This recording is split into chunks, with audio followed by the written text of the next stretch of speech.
ni saa 10 n'igice ku isaha mpuzamahanga ya GMT, ni saa 12 n'igice ku masaha yo mu Rwanda no mu Burundi. Muri studio muri kumwe na Prudence Ngiyumva. Weriwe hoteza amatwi BBC gahuza miryango aho uri hose ku isi, ikaze kuri radio no ku rubuga rwa internet bbcgahuza.com, kuri Facebook live no mu buryo bw'amashusho ndetse no ku mirongo migufi ya shortwave. Dore ingingo z'ingenzi z'amakuru turambura mu kanya kuri uyu wa gatatu tariki ya 2 z'ukwa gatandatu. Umujyi wa Kigali watangije uburyo bushya bwo gutwara abagenzi kuri moto zikoresha amashanyarazi cyangwa umuyaga nkuba. Usibye guhangana n'ikibazo cy'ihumana ry'ikirere, ngo hari na gahunda ifite undi mwihariko. Intego yacu nyamukuru no kubona abagore ku muhanda batwaye izi moto, so bikavaho gutangarirwa, akaba ari ikintu buri muntu wese yakumva ko umugore arashoboye yajya mu muhanda, apana ko umugabo yabona umugore akavuga ati umugore ntabwo ndi bureka ntware. Twike turashaka kwerekana ko abagore bashoboye. Ingabo za MONUSCO muri Repubulika ya Demokarasi ya Kongo zirahakana ibirego by'u Rwanda ko zikorana n'umutwe w'abarwanyi ba FDLR. Umwamikazi Elizabeth w'Ubwongereza we yayoboye umuhango wa karasisi k'indege 70 ku munsi wa mbere w'ibirori byo kwizihiza imyaka 70 amaze ku ngoma. Ni kuwa kane hari n'ikinamico runana nk'uko bisanzwe. Ibi biganiro biyobowe na Mark Niyonkuru.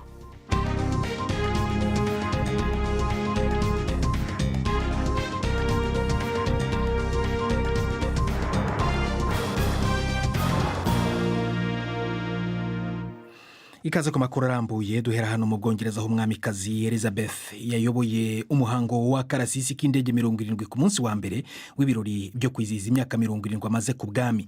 Uyu mwamikazi w'imyaka 96 y'amavuko yari kumwe n'abandi bo mu muryango w'ibwami ku ibaraza ry'ingoro ya Buckingham mu kwitegereza ako karasisi ko mu kirere.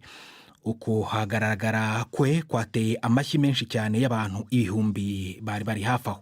Mbere gato akarasisi k'abasirikare kari kabanje gutangiza ibirori byo guhimbaza akagahigo k'umwamikazi umaze imyaka 70 ari ku ngoma. Ubu rero amaso noneho arahangwa ahitwa Windsor, ahari bucanirwe ibishashi by'urumuri. Imihango kandi isa n'iyi ikaba yakorewe mu mirwa mikuru y'ibihugu 54 bigize umuryango wa Commonwealth. Umujyi wa Kigali mu Rwanda watangije uburyo bushya bwo gutwara abantu hifashishijwe moto zikoresha amashanyarazi cyangwa umuyaga nkuba mu Kirundi. Bugiye rero guhangana ngo n'ikibazo cy'ihumanya ry'ikirere. Uyu mugambi uhereye ku bantu b'abari n'abategarugori hibandwa cyane ariko kuba afite amikoro adahagije.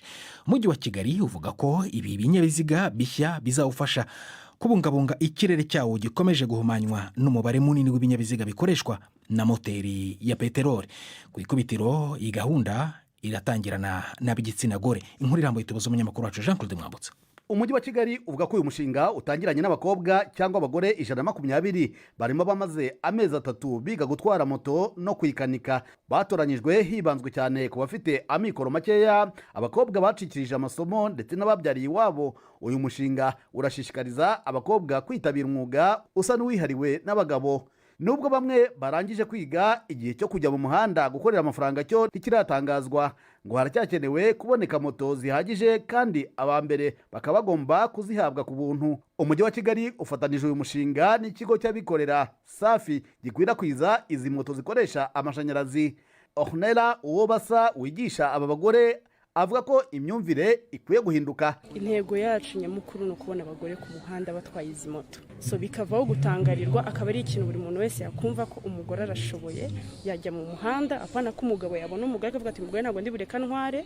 Twike turashaka kwerekana ko abagore bashoboye, kuko aba bagore batwaye hano ndakubwiza ukuri ko hari abagabo baje nabo ubwo bakagira ubwoba bagatinya kuba batwara nk'uko nabo batwara. Nk'uko umujyi wa Kigali ubivuga, uyu mushinga ugamije guhangana n'imyuka yanduza ikirere muri gahunda yo kugira umujyi utoshye. Kuri iyi ntego ariko ngo hiyongeraho gushakisha imirimo ku rubyiruko cyane cyane urw'igitsina gore. Madame Martine Urujeni ni umuyobozi wungirije w'umujyi wa Kigali ushinzwe ubukungu. Twita cyane cyane ku bari n'abategarugori bigaragara yuko bakeneye kuzamurwa ku rwego rw'ubukungu kubera ibibazo bitandukanye baba baragize, nk'abakobwa babyaye, abagore batandukanye n'abagabo, n'abandi abagore b'abapfakazi n'abandi nk'abo ngabo dukeneye kuzamura ku rwego rw'imibereho n'ubukungu. Ishyirahamwe ry'abatwara abagenzi kuri moto Fedwa Kotamo rivuga ko umujyi wa Kigali wonyine urimo moto zitwara abagenzi zigera ku 35,000.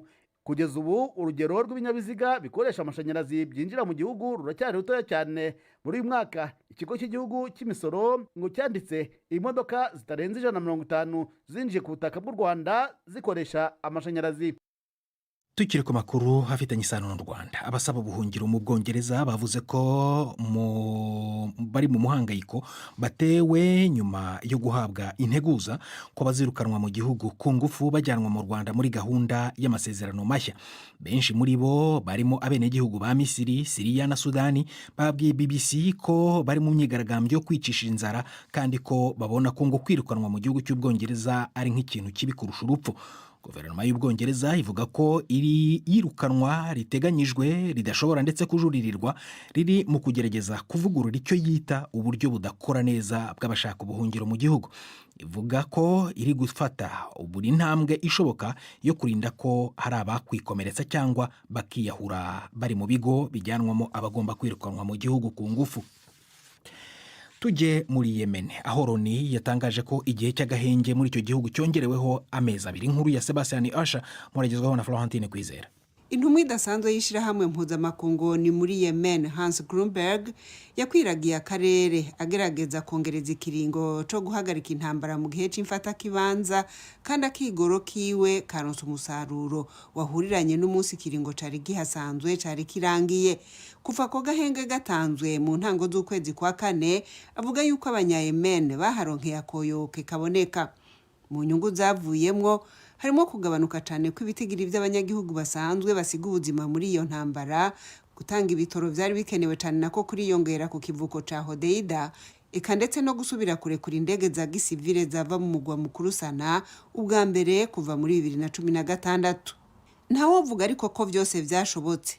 Kugurura amabarabara yinjira mu mujyi wa Taiz ugira gatatu muri mikuru yo mu gihugu wari umaze imyaka n'iyindi wari ifatiwe n'abagwanyi b'Abahudhi, ivyo ntibirashigwa mu ngiro.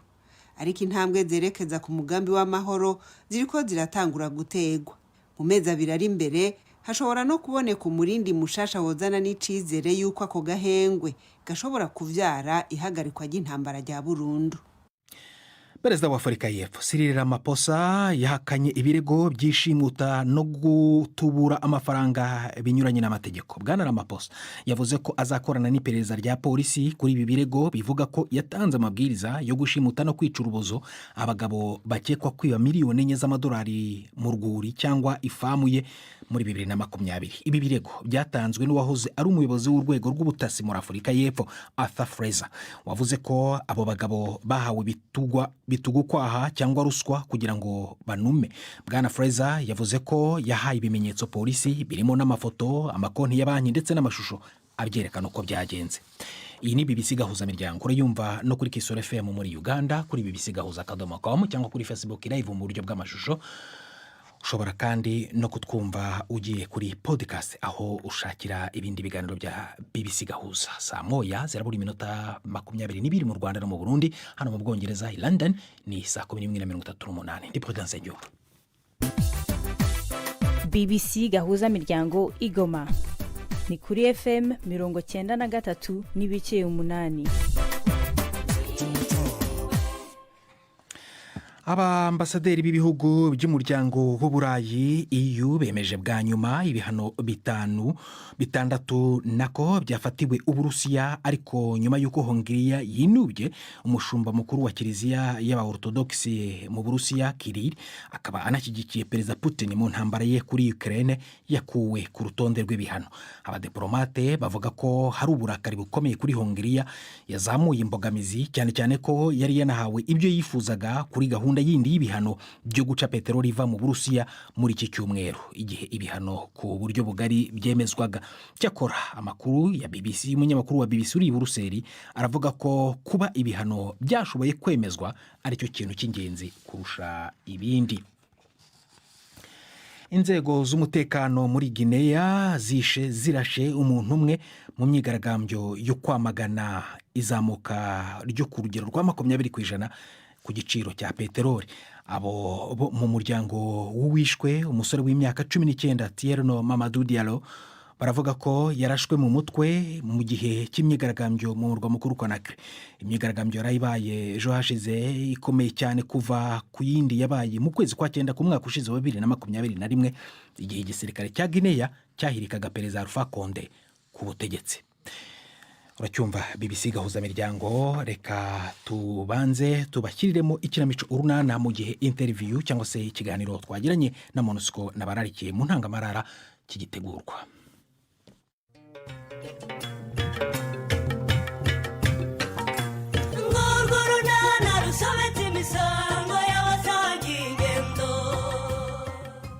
Honorine yazanzamutse ariko kwishyura ibitaro byabaye ingorabahizi kuko badafite ubwisungane mu kwivuza.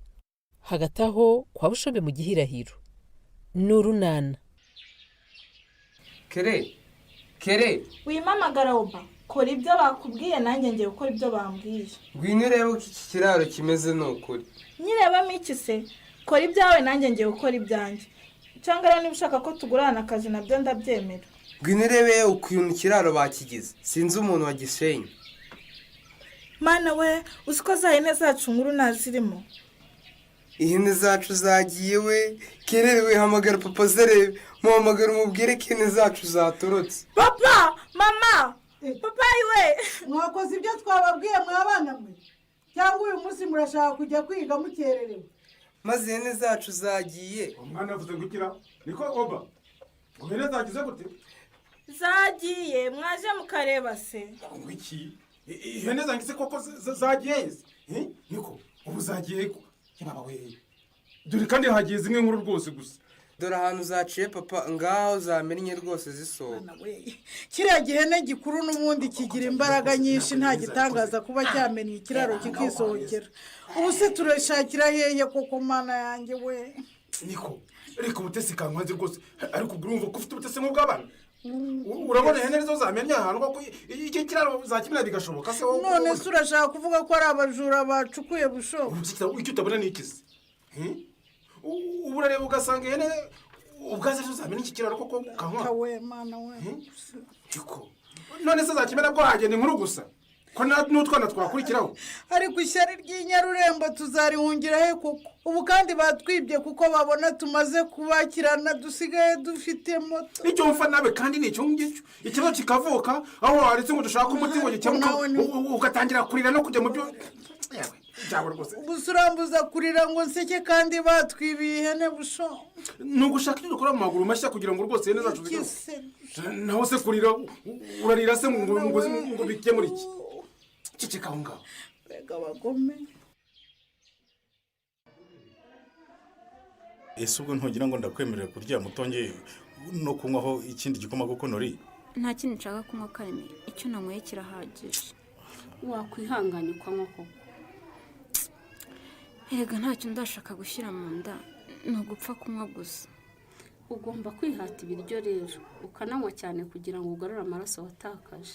Devo, kuba bashije rwose kunywa n'iki gikoma gikeya biranshimishije. Mu minsi ishize rwose ntiyashoboraga no gukora no ku muntu. Birumvikana hari icyahindutse. Kandi malaria yaramuzahaje, niyo mpamvu ugomba kumwitaho cyane, ukamushakira amafunguro agizwe n'indyo yuzuye. Ibyo rwose ngomba kubyitaho.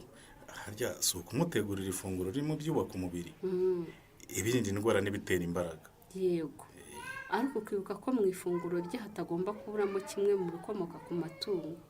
Urabona ko iyi malaria yamuzahaje cyane, umubiri we ukeneye ibiwusubiranya vuba. Ibyo byo rwose ni nk'itegeko muga. Iki gikoma rero navanzemo amata. Erega umujyanama yari yambwiye yuko ibikomoka ku matungo bifite intungamubiri zihariye tutasanga mu bindi biribwa. Cyakora wakoze Kareme, iyo udashyiramo ayo mata rwose sinzi ko nari no kubasha kumiraho intamimwe. Rero narenje kubabwira ngo mwitegure tugiye kubasezerera.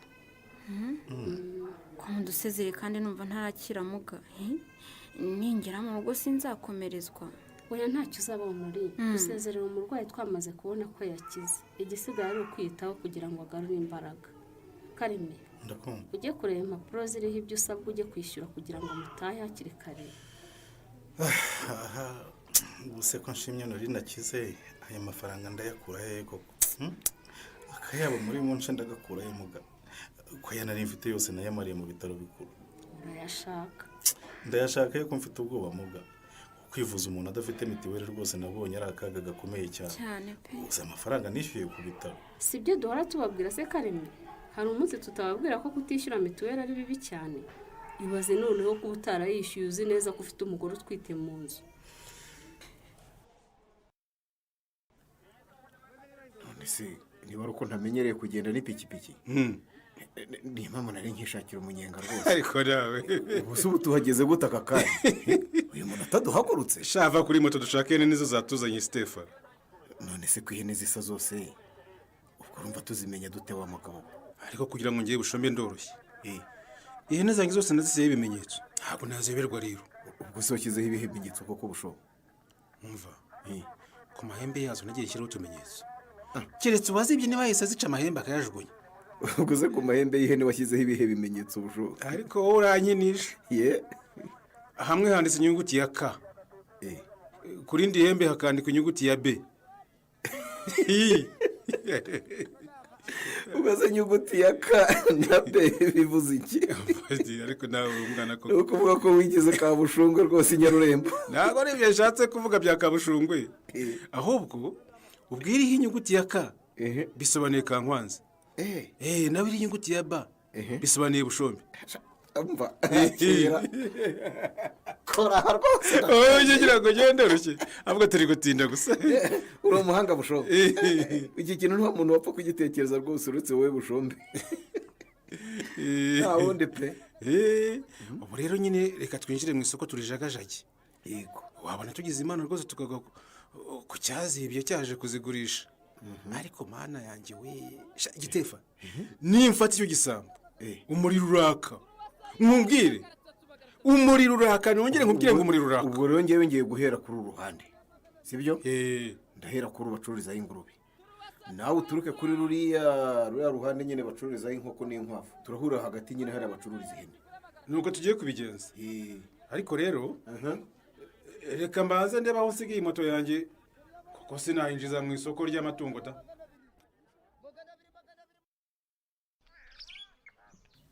aka gakanzu karakubereye ku rwego utakumva. hasi karagaza amatako yawe meza no hejuru kakagaragaza amabere yawe nkunda pe. nyine utu nitwo tugezweho, twa tundi wambara uri kumwe n'umuntu wawe nyine agahita yumva niba ari uko bimeze rero ntiwibeshye rwose kuko nakureba ukambaye nkumva naguhobera pe. nanjye ni ukurega n'ubundi nagutumyeho nshaka kuza tukiriranwa uyu munsi ntakoze ukamake ya sheri. ariko ndibutse Jackie, tubanze tunirya agasefi twambaye utu twenda ubundi turebe. ntiwumva se nawe ko umaze guca akenge Cedric? utangiye kuba rwose umuryoshyi nyawe pe. ahubwo si ubu dukoreshe telefone yanjye cyangwa iyawe? reka dukoreshe iyawe ikiri nshyashya nifotora neza. ngaho se fata positeri nziza Cedric. kutanyegera se nka gutya se? inyegera neza nyine. ntubona ko aka kabaye keza noneho? na gutya rero nkwicayeho. ndibutse Jackie, ubundi inzoga yo si iyacu, reka nongere ngo uterere gutya noneho twifate sefi nayo tuyinywa. nta kibazo ushatse wanafungura ukinywera rwose ko nta wundi nayize n'isi ni wowe sheri. ariko rero iyi rikeru yitondere yakaze cyane ndaza kukwica ukambihiriza. ngaho ako se ntabwo nyemera ko ndi umugabo Jackie, ahubwo nyegereza ikirahuri nkwemeze niba utanyemera. ndakwemera cyane sheri, ntakwemera se nakwemera ndi wundi n'ibintu byiza unkorera ku buzima bwacu. ubwo urumva inzoga yacu uba yaba imeze ite kandi ndi umugabo? ariko se kuko umuntu ushobora inzoga yamunanira ite? uri umugabo kuko Cedric. niyo mpamvu rero utagomba gutaha nonaha, tugiye kwigumanira twinywere twishimishe umunsi wose. hari ikibazo se?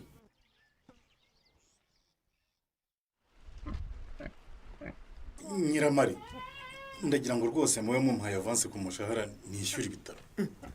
ubwo se kuguha avanse birakunda Kareme? bikunde Nyiramari, kuko rwose nk'uko nabikubwiye nta faranga na rimwe asigaranye mu mufuka. abantu bose nagerageje kuguza abantu hitwatse, kandi urebye amafaranga banciye ni igitero cyayo. ndabyumva rwose kandi nzi ko bitoroshye kwiyishyura ibitaro 100%, ariko namwe mwagize uburangare Kareme, kuki mutishyuye mituweli? icecekere Nyiramari, ceceka rwose. We mfasha nyamuri ikibazo mfite ubu, umugore wanjye ave kwa muganga. Urumva ibindi byihorere binsigiye isomo rikomeye. Avance rero urabizi ko kuyiguha ari ukubanza kugisha inama ubuyobozi bwa koperative. None se kare we muyobozi wamaye amafaranga kuko Nyiramari, iki si ikibazo cyumvikana koko hari uzakubwira ngo wakoze ikosa ntiwari kuyampa? Kumvikana birumvikana, ariko amategeko avuga ko nta muntu ugomba gukoresha umutungo wa koperative atabanje kugisha inama abo bireba. Ikindi wibuka ko nyuma yo kubyemeza amafaranga uyahabwa n'umubitsi utayahabwa nanjye presidente. Ubu se ndabigira ne mwuka byaramwe? Ubu ndabigira ne koko? Ngwiki Kareme. Niko Kareme. Ndakumva. Nakomeje reka kukumva uterana amagambo n'umugore wanjye rwabuze igice. Niba koperative itakuboneye amafaranga byihuse, ku kintu ufite itungo rikakuguruka, warebye itungo ugurisha. Itungo se mfite iriye Stefa? Iyo ndigira se ubu mba nataye umutwe bigeza? Buryo uraho kuko nta n'itungo rigufi woroye Kareme. Nta kagurube, nta gahene, nta gatama, nta gakoko, nta n'urukwavu pe. Oya. Basi genda wotsa imyaka ufite mu murima, nicyo numva nakugiraho inama. Cyangwa se ugurisha ubutaka. Have wimushuka Stefa.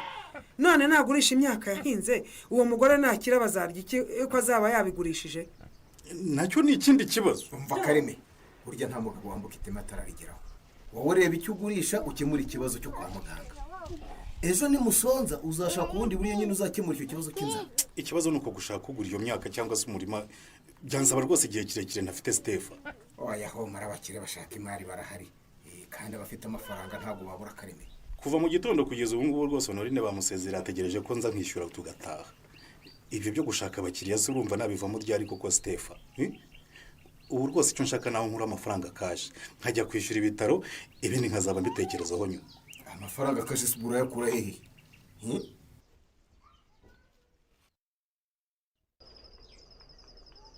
Cedric. Garam. Mana we. Niko Cedric, wanyoye inzoga zingana iki ku buryo utabasha no kuvuga koko? None nazinze. Never and never. Ineganira buriza one. Yes, we.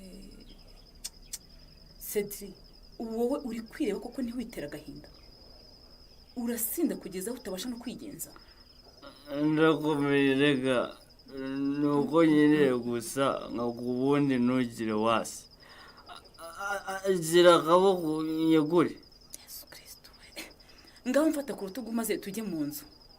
Ngaho sinirose tugende gake gake. Ariko nkunira ngo mfashe gutya niyo mbere ukuntu ufite amabere meza we.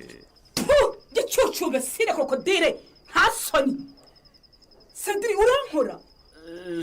Ujye umubise. Umva ndagukunda ahubwo wenda kwicisha inkoni nta soni. Twabivuganye ko turaranuka mu munezero. Ngaho ubanza makabizo sheri. Cyamaye umwana yasaze singiye kubabeshya. Niko Cedric. Ngwiki. Jackie. Uzi ko nkubitsa cyane ukambabaza ariko niba ari ugukina kubitaga iki rwose. Nako bamfashe telefone ngiye kunywa. Zana ngufashe. Akira. Mfasha ni kofi yanjye uzabimejo ntashye. Ibyo sheri. Hanyuma se igihe kudasohoka ngo ujye kwihagarika hanze. Cedric! Cedric! Uretse mare kwihagarika ndaje turyoshye sheri. Ariko se wowe koko uyu munsi sina turaryoshye buke. Washyano wawe ni mu nzu ujya kwihagarika hanze. Nta kibazo ndaje shusho be. Tawe ubu se none mbigire nti koko. Cedric wagiye hanze wagacucu. Erega yihagaritse mu nzu. Christian ngushije koko. Ko Cedric amenya amabanga ye na Jackie haracura iki? Aha, ntuzacikwe n'ikiganiro nana cy'ubutaha.